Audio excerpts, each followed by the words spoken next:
Now, an electrolytic cell is a little different. All right? Electrolytic cell is one that, well, let me explain. Changes electrical energy into chemical energy. So it's kind of the reverse, right? So you're changing electrical energy into chemical energy. This is the cell they use for electroplating. That's the big application of an electrolytic cell. It's different from the voltaic cell. And this uses electric current to make a non-spontaneous reaction go. Yes? How is it different than a voltaic cell? Than a voltaic cell? Voltaic cells rely on spontaneous chemical reactions. I'll explain in a moment, but I get you, okay? Because you're going to be asked on the test. Like for instance, here's one. You're going to be given a question like this on a test, okay? Now, if this converts, if I have this, so in other words, let's just put in some, make it look real. So let's say +2. Is it +2? Should be +1.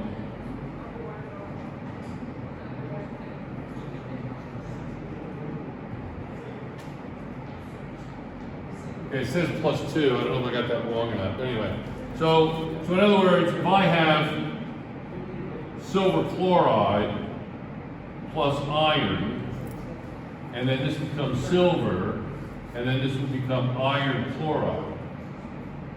Right? Correct? Yes? My question is, will this reaction occur or not? Will it occur? And I'm going to put on the test. I'm going to put on data in the form of electric potentials.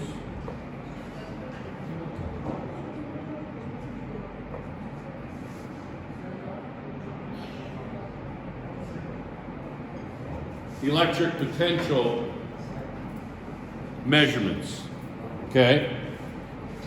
So I'm going to put that on the board. I'm going to put that on the test. See, it says electric potential measurements. So I'll put on this equation, I'll say, will this equation run? Okay, and which way will it run? Well, you can cheat, okay, a little bit. And what I'm going to give you is an activity series of metals. Could I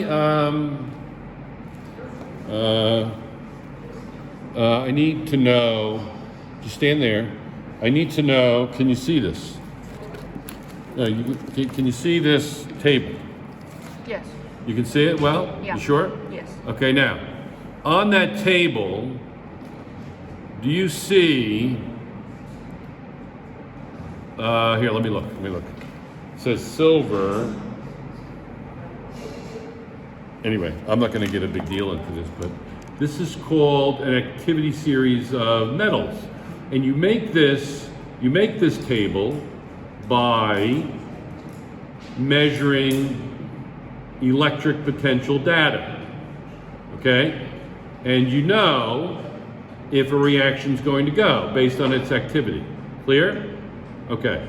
So I'm going to give you a copy of this, all right?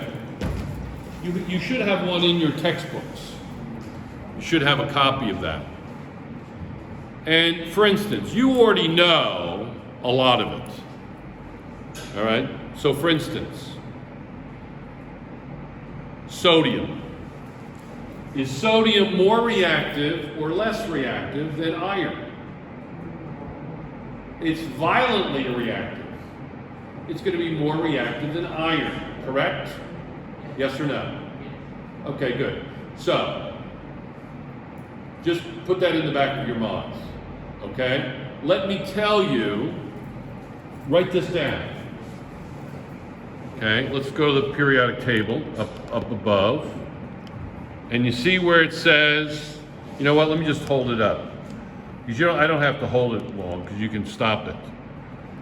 But if I take this and I go up here, you see the periodic table? You see fluorine in the upper right, group 17, and you see iodine below? Well, you have to know the activity series of fluorine through iodine. Okay? What's more reactive, fluorine or iodine? What's more reactive? What's more reactive? Bromine or chlorine? Okay? So you have to know what those are. Just keep that in mind for a second, okay? And we're gonna get to that. Let me get through some of this other stuff. So what you do is, in the activity series, you'll see that iron is more reactive than silver. So something that's more reactive, it wants to be in the ionized state, right? So this reaction will proceed. And the reason is iron is more reactive than silver. And that's what the information says that I'm going to give you. We're going to talk about electric potentials on Wednesday. So this reaction will proceed. The reverse will not. But this reaction will happen. Why? Because iron is more reactive than silver. Clear? And it's based on the activity series of the elements. Okay. So this is an electrolytic cell. Okay. The anode in electrolytic cell is positive. And that makes sense that it would be positive. Why? Because it's collecting the electrons. It's collecting them. It's collecting them. Yes? It's collecting the electrons. So what's going to be attracted to a negative? A positive, right? So what's going to attract the electrons to it? It would have to be a positively charged electrode. Make sense? So if the anode is where oxidation is occurring, that's the electron vacuum, it must be positive. And the cathode must be negative. Clear? Okay. The electricity flow, if this is where all the electrons are, that's the electron vacuum, that's the flow. The flow in an electrolytic cell is from the anode to the cathode. You see that? Yes? The flow is from the anode to the cathode. And I think we're almost done. Oh, this is big but not terrible. The electrolysis of water. Water, how do you split water into hydrogen and oxygen? You do it with an electric current. Well, water does not conduct electricity. Pure H2O is a non-electrolyte. It does not conduct electricity by itself. However, if I dissolve sodium nitrate in there, then it will. Correct? Then it will. So then the electric current will go through, and I will separate it into hydrogen and oxygen. At the one electrode where I can collect hydrogen, I'll collect twice as much hydrogen as I will oxygen. So this will have twice the volume of gas in, the hydrogen, as the oxygen will. It's really cool. I'll see if I can set it up. I have a cell where I can do that. I'm going to try to set that up. But the point is that that's what happens. Clear? Yes? Yes? And I do that with an electric current. So that's an electrolytic cell. So current drives that reaction. Okay? The standard reduction electrode of hydrogen. I think I finished. Let me erase what I finished. I finished before the bell. Isn't that amazing? All right, I did this. I want to erase this because I want to show you something in a minute. I'm going to erase all this. Okay. I'm going to erase this. Yes. Standard electrode. This has a voltage 0 volts. That's your standard electric potential for the reduction. It has 0 volts. Okay, I think I can show you that here. Should be right. Where is it? Here it is.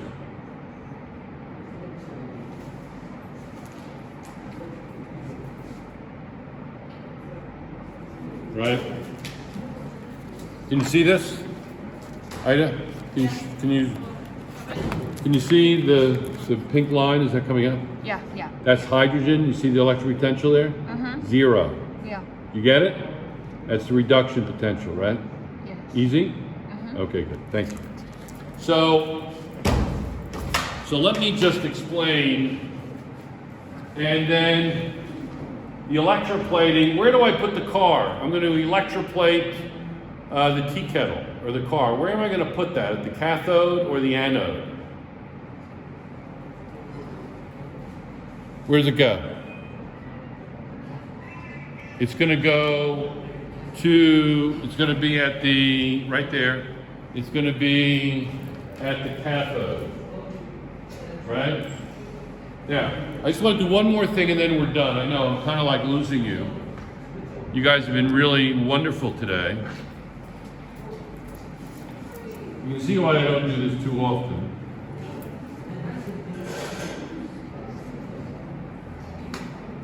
Okay, for instance, if I had iron plus sodium hydroxide, and I want to say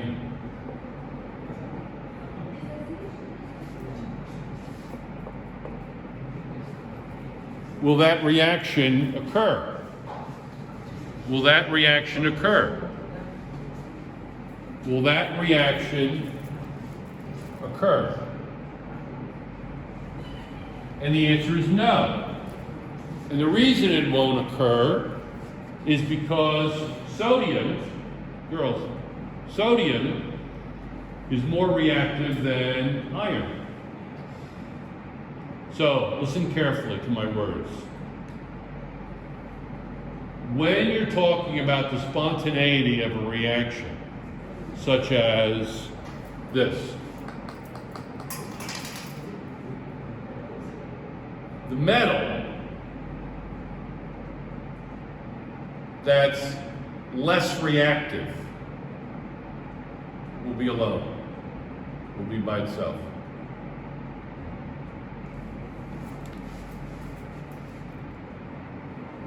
Silver chloride plus iron is going to go to iron to chloride plus silver. Is that going to happen? Yes. Why? Because the silver is less reactive than the iron, so it's going to happen, right? If I have copper and I put it in a solution of sodium chloride, and I want to say it's going to be, let's say copper 1 chloride, let's say copper 2 plus sodium, that reaction will not occur. Because why? Because copper is less reactive than sodium. Clear? You okay with that? So, an electrolytic solution, so that's non-spontaneous. We call it non-spontaneous. By itself, sitting on a lab bench, it's not going to run. Okay? But I can force it to run. I can force it to run in an electrolytic cell using electricity to drive it. That's the nature of an electrolytic cell. I can make that happen. Clear? Yes? Here's another one, and then we'll quit. And we already talked about this one. I'm going to put 2 on. This is sodium chloride in the liquid state. melt state, it's melted. With an electric current, that'll work. That'll work. Balance it. But it has to be driven by an electric current. Right? Water.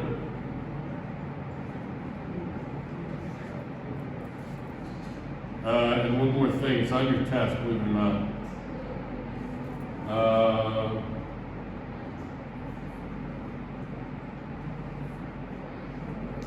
This is non-spontaneous, guys. It's not spontaneous. Non-spontaneous. It's non-spontaneous. It won't happen unless I force it to happen using electricity. Then it will happen. This will happen. That's spontaneous. That's spontaneous. That will happen. Boom. It'll happen. Why? Because that's more reactive than water. Water's not reactive. You get that? Now, why are you using sodium nitrate? Because it doesn't break down as easily. I can't use sodium chloride.